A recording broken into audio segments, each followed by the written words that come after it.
Welcome back to the deep dive. Today, we're really getting into something huge that happened back in October 2025. The massive cloud disruption that basically hammered Amazon Web Services, AWS. And this wasn't just, a blip for a tech giant. It felt more like a global event. I saw one analysis call it the moment Amazon stumbled and the world face planted. Quite the image. Yeah, that phrase really nails it, doesn't it? Captures the scale. Because, the simple headline is just internet outage. Big deal. But our mission today really is to dig a bit deeper than that headline. We need to understand the technical cost, like what exactly broke. And then, more importantly, what does this tell us about how vulnerable we've become? This was the biggest disruption since that CrowdStrike mess the year before, wasn't it? It was, and that comparison is key, that pattern you mentioned. So in this deep dive, we're pulling together reports, trying to synthesize what happened, looking at the immediate impact, which was, painful, and also the bigger strategic lessons for anyone, really, who relies on the cloud now. Exactly. We want you to come away with a clear picture of why it happened and, crucially, what we need to do about it. All right, let's start with just how big this thing was. The immediate fallout, hashtag the scale of the outage and the real-world impact. So the disruption hit hard and fast. It lasted hours. AWS started recovering around noon, I think, after about 3 hours of just total chaos. Yeah, 3 hours of major paralysis. But the knock-on effects went on much longer. Some reports mentioned certain apps were struggling for up to 9 hours. 9 hours. Think about that. 9 hours of your digital life just on hold. And the sheer breadth of it was staggering. We're talking thousands of websites, thousands of services. Globally, Down Detector, the outage tracker, they logged over 4 million user reports just in that first week. 4 million. When you see numbers like that, it's not just tech infrastructure failing. It's daily life, it's business, it's communication just grinding to a halt. Let's make it concrete. Just run through some examples of what went down, because this shows the dependency. Sure, right? Absolutely. Okay, so communication, social media stuff, Snapchat, Reddit, Signal, even Zoom, all hit with problems. So the tools people use for work, for talking to family, for news, they just flicker out. Exactly. And then you have leisure entertainment, which is big business now. Gaming platforms were massively affected. Roblox, Fortnite, Clash Royale, Clash of Clans, millions of players just stuck. Shows how much entertainment relies on this invisible backend, doesn't it? Totally. And then the financial sector. This is where downtime really hurts. Lost money, stressed out customers. We saw Venmo, Coinbase, the crypto exchange, Robinhood, the trading app, all reporting issues linked to AWS. And not just the newer fintechs, right? Even established banks. Yeah, Lloyd Bank, Bank of Scotland, even they felt it. And maybe the most ironic part, Amazon's own services weren't spared. Their main shopping site, Prime Video streaming, even Alexa, all impacted. The company running the cloud can't keep its own stuff online during a failure. Well, what chance does anyone else have? That's the uncomfortable question, isn't it?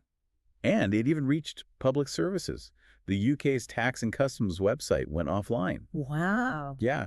And, things like Duolingo for language learning or Lyft, the Uber rival in the US, it just shows this incredible fragility. One fault in one place essentially gives the whole internet a black eye. Okay, let's unpack this technical side then. When something this big happens, you automatically think, okay, hardware meltdown, cyber attack, massive traffic overload. Right, those are the usual suspects. But the reports point to something surprisingly specific, an internal technical fault. Yeah, it was internal. Yeah. And it looks like it's centered on a key part of AWS's control system. The core problem seems to have been with a networking system they used to manage a database product. Pulling together the details from the engineer's findings, the initial trigger seems to have been a fault in the Lambda service. Okay, Lambda. Quick clarification for everyone listening, that's AWS's serverless compute thing, right? Runs code without needing a dedicated server, like the cloud's efficiency engine. That's a great way to put it, yeah, the serverless engine. Yeah. So when that Lambda service had this technical fault, it messed up an internal system. Specifically, the system that monitors and distributes workloads, basically, the load balancer. The load balancer. The traffic cop for the cloud. Exactly. Lambda malfunctioned, and it basically confused the traffic cop. The load balancer didn't know where to send anything. So that core job, spreading requests evenly across all the servers, it just broke down. Pretty much. But why did a fault in the serverless part cripple the network layer? Are they that tightly linked? And that's where you see the systemic issue. The fault apparently originated within the EC2 network itself. That's like the foundational layer managing all the infrastructure components. The Lambda control plane is, deeply integrated with that EC2 networking. Okay. So when the signals from Lambda went haywire, the load balancer system running on the EC2 network started failing. It couldn't route traffic properly. So it wasn't a lack of server power? No, not at all. The Yeah. capacity was there. It was the control system for the servers that failed, like the logistics network breaking down, not a shortage of goods. Precisely. The whole system just seized up. And that created this huge instant backlog. All these requests queuing up with nowhere to go. And this wasn't everywhere in AWS's network, right? It was localized. That's right. The epicenter, the main point of failure, was the U.S. East 1 data center region in Northern Virginia. US East 1. Why does that region always seem to be the one causing global pain when something goes wrong? Well, it's partly history, partly convenience. US East 1 is one of the oldest, biggest AWS regions. For years, it was kind of the default choice for lots of companies, especially startups. Mature, often cost-effective. So inertia, basically, everyone built there. A lot of major global platforms rely heavily on that specific region. Often it's their primary, maybe even their only location. So that localized fault there just immediately cascaded outwards globally. And AWS only started recovering when they could finally clear that massive queue of requests that built up while the traffic cop was offline. Yeah, they reported significant signs of recovery once they started working through that backlog. Slowly. Hashtag systemic vulnerability and the interconnected world. Okay, so the technical bits are clearer. But let's zoom out again to the bigger lesson. This AWS outage, it just underlines that systemic risk we saw with CrowdStrike the year before, doesn't it? We keep seeing these single points of failure, one service, one region, causing these absolutely catastrophic global problems. It really forces the question, doesn't it? Why are we building our digital world on such, well, shaky foundations? The analysis we looked at is pretty consistent on this point. Our everyday digital lives are just dangerously dependent on a tiny number of huge cloud providers, like one expert put it bluntly. The main reason for this issue is that all these big companies have relied on just one service. But hang on, that concentration, that reliance, it's a choice, isn't it? If the risk is so obvious, why haven't companies already spread things out more? Well, that's the kicker. It comes down to economics, efficiency, scale, cost. Building everything on one vendor like AWS, it offers huge cost savings, volume discounts, easier integration. Everything just works together smoothly. Right. Trying to run the same application across, say, AWS and Google Cloud, that's called multi-cloud. And it's way more complex, technically, and significantly more expensive. So for years, the convenience just outweighed the risk. It seems so. The convenience and the cost savings seemed worth it. Until an event like this happens, suddenly, the hidden cost of that massive downtime, it dwarfs any savings you made. And whenever something this big happens, even if it's not an attack. You immediately think about cybersecurity. Exactly. Because the damage looks identical to what a successful cyber attack would achieve. Absolutely. The scale itself fuels that speculation. Right. It highlights a massive single point of failure. Imagine if that wasn't a technical fault, but someone maliciously exploited it. Yeah. You could paralyze huge chunks of the economy. As one security person pointed out, AWS's footprint is just so vast and intricate.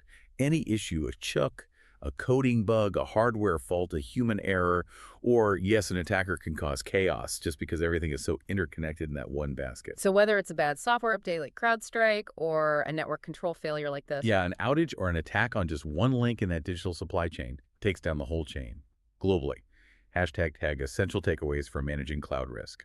Okay, so we've seen the failure. We understand the systemic risks. Now, for the practical part, the stuff that you, listening, need to think about, given this proven vulnerability, what are the actual strategies? What should businesses be doing, demanding? Right, this is where we need to move from analysis to action.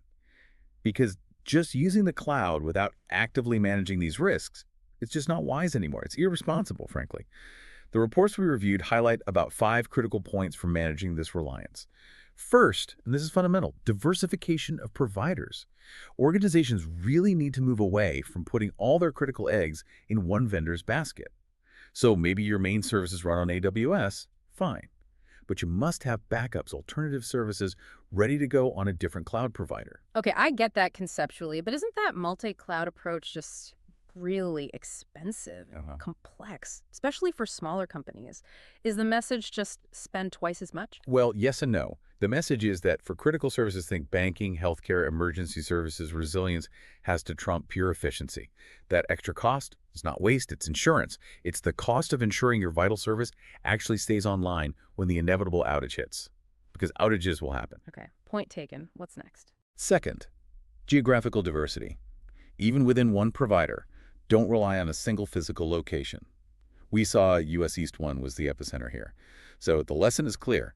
If your main setup is in North America, have a fully functional backup somewhere else, Europe, Asia, wherever. Right. So diversify the company and the continent. Exactly.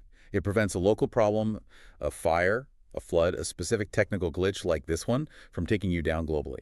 Which implies having automated failover systems ready to switch regions or even continents fast. That's serious planning. It is, which leads straight to number 3, proactive risk assessment.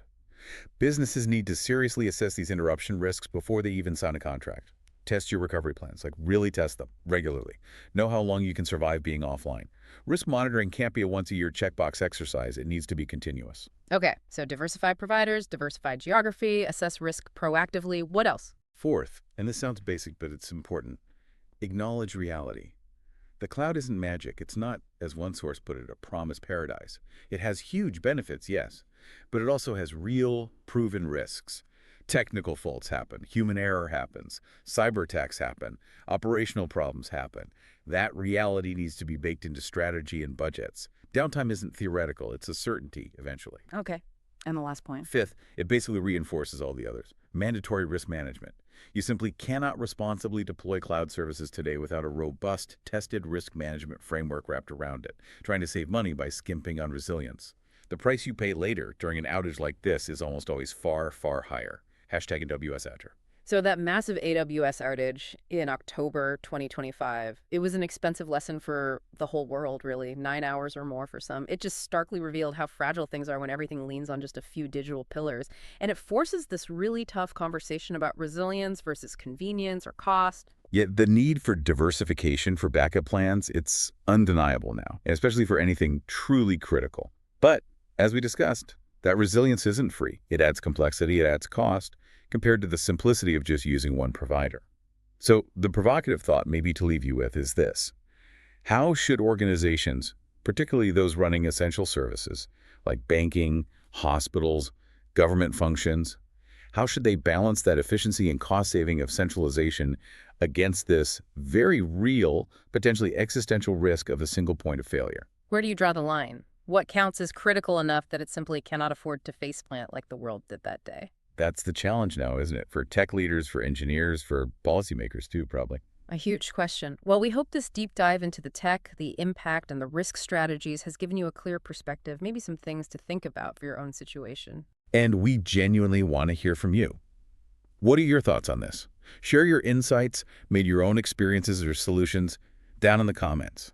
What stands out to you as the biggest risk here, and how are you or your organization tackling it? Let's get a conversation going. Absolutely. And if you found this discussion useful, please do give it a like. It really helps others find it.